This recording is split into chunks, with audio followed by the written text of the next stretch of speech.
Welcome to another King Kansas review right here on YouTube land. I'm your host, the one and only King Kansas in the flesh.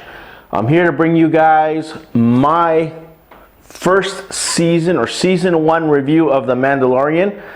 It concluded today. The last episode, episode 8, was directed by Taika Waititi. So I'm going to give you guys my overall thoughts, and for once, I know I didn't do it the last couple of videos, it was like rambling all over the place. I'm going to have a little bit of structure to my videos moving forward, or my reviews in particular. I'm going to do a non-spoiler portion, and then when there's time to me to spoil a few things, because I'm not going to go through every single detail of every episode, because you still got to be able to, there's just too much to do, and I don't want to be here for another 50 minutes. Trying to keep these things a little bit more shorter, hopefully, and a little bit more structured and organized, right? So anyways, so The Mandalorian, 8 episodes concluded today. My overall thoughts, I'll tell you guys what I liked, what I disliked, and then when I get into spoilers, I'll get into particulars here and there. So let's see if I can do this justice, guys. So, okay, Mandalorian stars Pedro, Pascal, and Baby Yoda. I'm just going to say that. No, Gina Carrano's in it. So many other actors and whatever. So anyways, here we go. So, overall thoughts? Loved it. It was a pretty distant or decent season. 8 episodes in length, an average about 35 minutes to 40 minutes per episode. Even the finale was only 47 minutes. I'll tell you right now, from episode 1, if you didn't like episode 1, I don't think you're gonna like The Mandalorian. If you're a big Star Wars fan, you will definitely love it. The actors, Pedro Pascal, Gina Carrano that appear here and there, Nick Nolte as that, I don't know, whatever his name is, Quill or whatever his name is, does his voice. I've spoken. It's not a spoiler. And of course, that big surprise reveal of Baby Yoda. Amazing. Love the fact that he could heal and stuff, but I don't want to get into spoilers, right? So anyways, okay. So overall thoughts, it was paced right. Done well. Special effects were pretty good. The music, the way it stands alone and separate from the universe, in a sense that it's a new character that we're trying to get introduced to slowly. Amazing. Negatives, if I want to say anything negative about the series, I think there was, out of the 8 episodes, 1 was what I call a filler episode. It was useless, pointless, didn't progress the story at all of The Mandalorian or Baby Yoda at the time. I don't know what the hell. I think it was too much fan service, and I think we kind of got a taste of that in the big movie that came out, the episode 9, Rise of Skywalker, but it was scaled down because it's made for TV, basically, or obviously. Yeah, it wasn't too good at all. The actors who were portraying there, and you had Ming-Na. If you don't know who she is, from Agents of S.H.I.E.L.D., she's in it. She's one of the people that trying to go after, which it's a useless episode. I don't know. I was a little bit worried that things were going to start to go downhill from there, because it was good episodes. 4 was a little bit on the slower side. It was more like human-like. It kind of introduced you to possible love interest of the Mandalorian. You know, and Mandalorian was fleeing because he was trying to protect Baby Yoda. Comes across these farmers. Stuff goes down. And then the very next episode, we got that garbage episode. I don't even know what the hell that it was. It was just a nightmare. I'm like, oh my God, please let them turn it around. And episode 6, it kind of was the most Star Wars-y episode. They were in space. Picked things up a little bit. It was good. The best episodes, I would probably tell you guys, that I thought was with Deborah Chow, who's going to be doing Obi-Wan. Thank God, all episodes her next year sometime. I don't know if they're starting to film or whatever, with Ewan McGregor. So I think that was episode number 2 or 3, and episode number 7. Taika Waititi directed the last one, which is pretty good. I was expecting a little bit more, but it's okay. It ended well. Baby Yoda's safe. I'll just tell you that without ruining it for you. But I love the way that this show can actually develop the Star Wars universe even better, and for characters especially. Yeah, really give a crap from the beginning right up to the end of the characters who were involved. in this. You felt the losses more than you did if it was in a 2-hour movie. The plot was pretty good, except, you know, the little that episode 5, the disaster. I don't know, the fiasco. I don't know what they were thinking, but it just fell flat. It was the worst of all of them. But overall thoughts, I really enjoyed Mandalorian. I would highly recommend this series for anybody, whether you're a Star Wars fan or a guy who's like a casual fan like me, if you want to say that.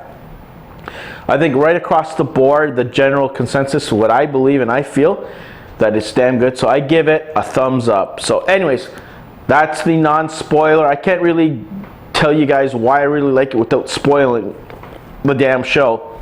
And I'll tell you what I hate about it very easily. So anyways, okay, put that spoilers alert on the screen. Here is the spoiler edition of The Mandalorian Season 1 from the one and only King Kansas. So, okay. Things started off pretty damn good. I think Mr. Filoni directed the one of the good episodes and one of the worst episodes ever in Star Wars lore. It was pretty bad, let's just say, the one that he did do. But anyways, started off good, introduced the Mandalorian, which was great, because that first key episode, if you didn't buy into the character of the Mandalorian, you wouldn't buy into the series. Loved the first reveal of what's the bounty, and we all discovered it's Baby Yoda. That kind of like shook everybody. It's like a Baby Yoda, it's not his name, but we call him Baby Yoda. Looks like Yoda, doesn't talk like Yoda, but it looks like Yoda and possesses some force powers or whatever, which is cool how they revealed that and how powerful this creature is, and why I guess the bad guys in the whole thing are after this little creature of some sort.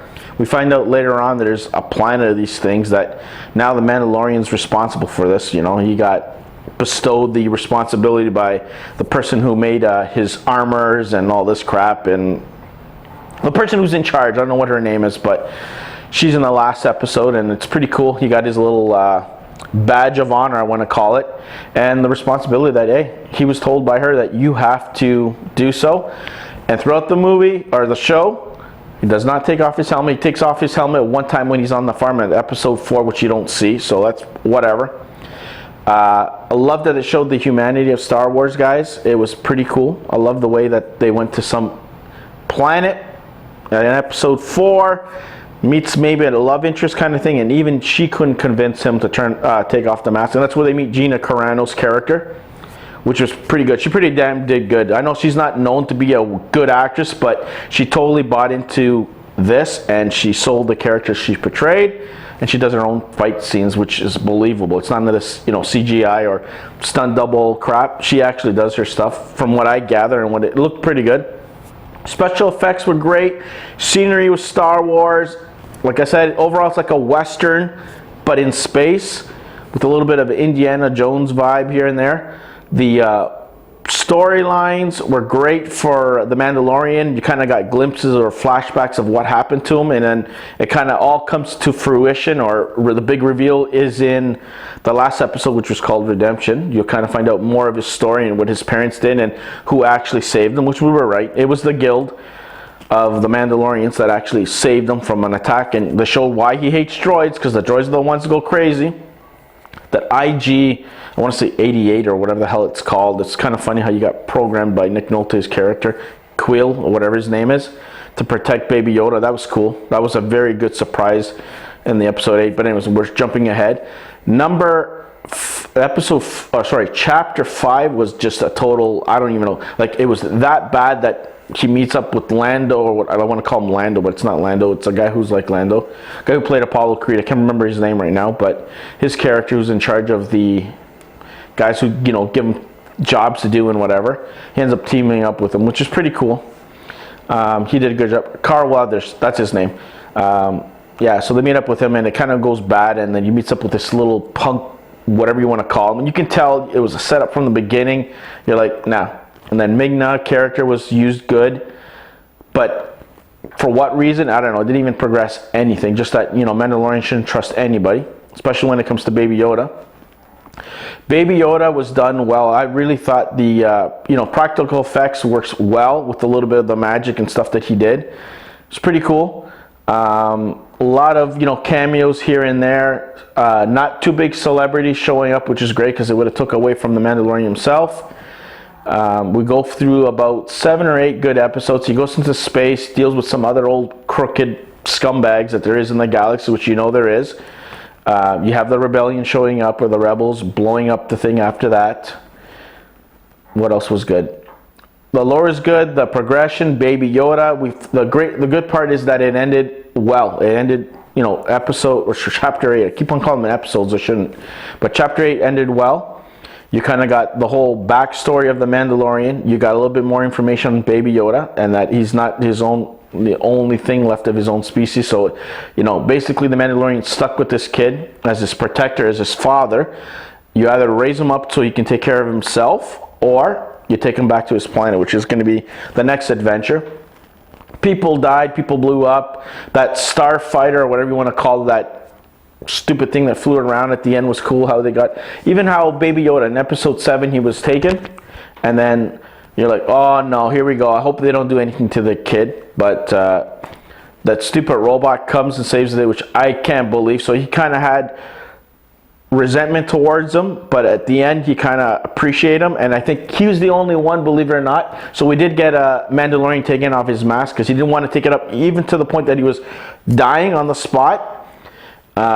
He goes, I'm not alive. Something about not being alive. No living thing has ever seen my face since I put the mask on, which is cool. They kept that, but they didn't, because they revealed to us that you do see Pedro Pascal underneath the armor, and he reveals himself to the robot.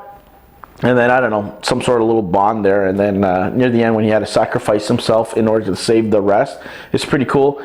Mandalorian got his jetpack, so he can kind of a little bit fly around as Boba Fett until he gets his training done properly, so he can actually use that backpack properly. He does use it to fight that TIE fighter, that's what it's called, to save the day and send it crashing with the bad dude in there, Moth, or I can't even remember his name, but apparently he knows there's a connection between him and the Mandalorian, because he revealed the Mandalorian's real name. He knew who Gina Carrano's character is, and even Carl Weathers' character. Like, he knew all the information. How, when, why, I don't know. Opens another can of worms and a whole bunch of questions, to tell you the truth. A lot of action, not over the top stuff, not like what you're going to see in the movies, that it's all this. A little bit of fan service, but done to the right level. Taika did a good job of ending season 1, in my opinion. Did I expect more of an ending? Yes, I expected more of a cliffhanger myself, but the way it did end, him flying off in the distance and leaving his 2 friends behind, and then that guy comes out with the lightsaber, of all things, a lightsaber, shit's going to go down. It's going to go down big, so can't wait till season 2. So my final thoughts on The Mandalorian season 1, loved it. It was good. I highly recommend it, guys. It's 8 episodes, well, really 7 if you take out the crappy one, the little blunder, as I call it. So you're looking at about under 7 hours of, fun. So check it out. Loved it. Can't wait till season 2. I highly recommend The Mandalorian to everybody. Check it out if you haven't checked it out. I might go back and revisit it. It's on Disney Plus. Do yourself a favor. Go check it out.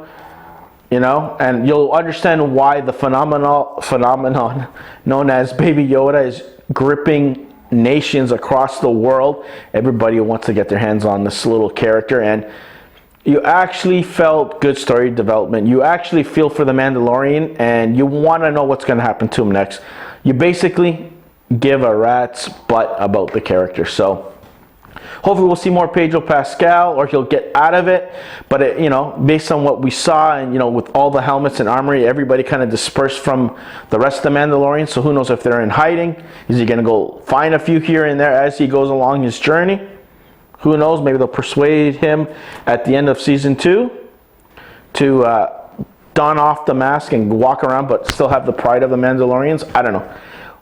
Just excited. Everybody did a good job. Taika, directors. Can't wait to see what they're going to come on Disney Plus next. So anyways, guys, so that's my review on The Mandalorian. Check it out for yourselves. I highly recommend it. And like always, like, share, and subscribe. But But check out my other videos and contents, guys. And whatever you want me to review, tell me what to watch next. If I haven't watched it, I will do a review on it after I do. So check on a weekly basis right here on YouTube land for my reviews and much more. So until then, be the hell good, stay off the king's throne, and like always, let baby Yoda and the force be with you. Take it easy.